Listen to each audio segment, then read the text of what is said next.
Hello everyone and welcome to episode 5 of Jack is a Preacher series. Trust, reliance or complacency. Trust the Lord with all your heart and do not rely on your own insight. Proverbs 3 verse 5. Then Peter came and said to him, Lord, if another member of the church sins against me, how often should I forgive? As many as 7 times? Jesus said to him, not 7 times, but 77 times. Matthew 18:21-22. The Bible has some drastic imperatives. Do not rely on your own insight. Forgive 77 times. It appears that we are to rely on God and not worry about what happens whatsoever. I mean, this attitude is very difficult to understand for the modern human being.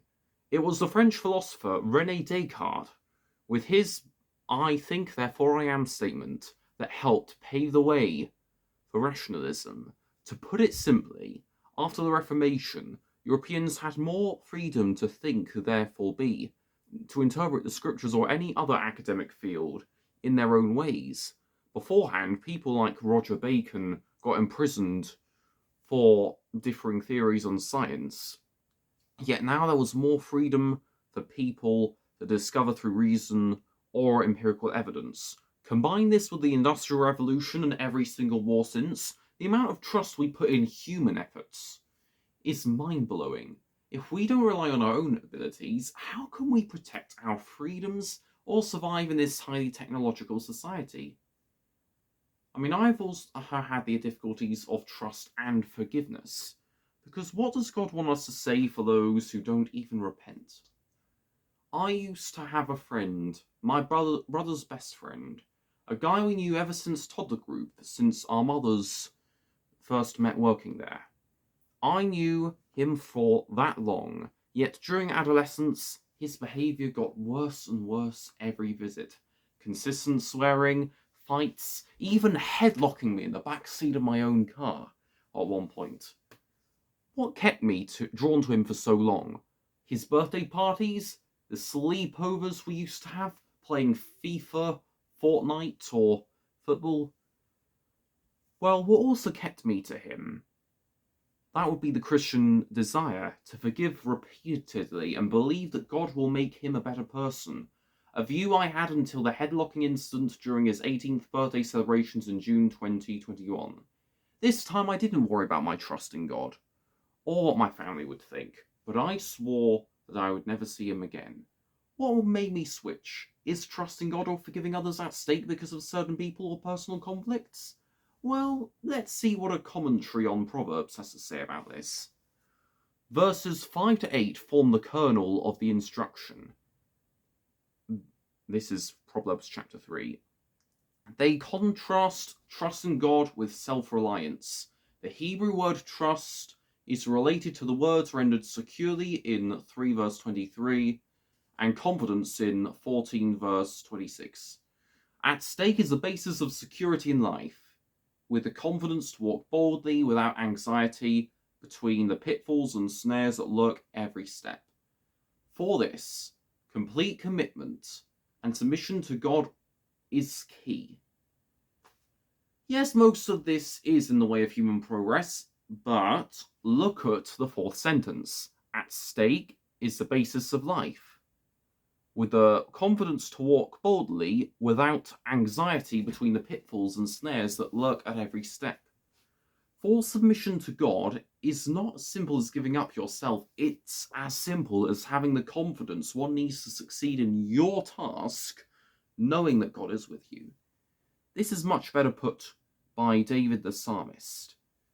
Even though I walk through the darkest valley, I fear no evil, for you are with me. Your rod and your staff, they comfort me. Psalm 23 verse 4. So, with this friend turned enemy, I could lose myself to God completely, or I could deal with the situation myself knowing that I have God's confidence and security. But what about forgiving each other so many times? What if they do not repent despite your trust? Allison believes that in the case of Matthew's call for forgiveness, a commentary, Quote, the tendency towards reconciliation also appears in Matthew's desire not to give away too much of his Jewish heritage, but to bridge as sensitively as possible the gulf between Jewish and Gentile believers. He tried to preserve both the old and the new. While he called for a mission to Gentiles, he also recognized Israel's special place and insisted on the demands for a righteousness even higher than that of the Pharisees.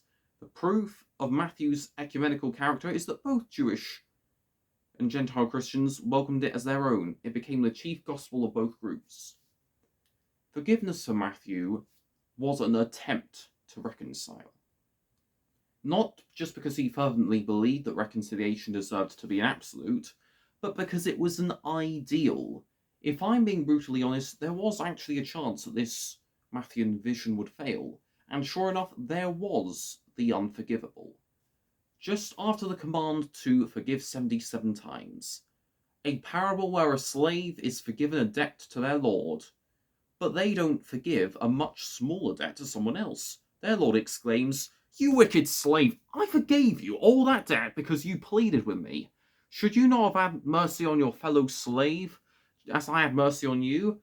And in anger, his lord turned him over to be tortured until he should pay his entire debt. To conclude, we trust in God, not because we shouldn't think we have any capability whatsoever, but because we have capabilities to succeed because of Him.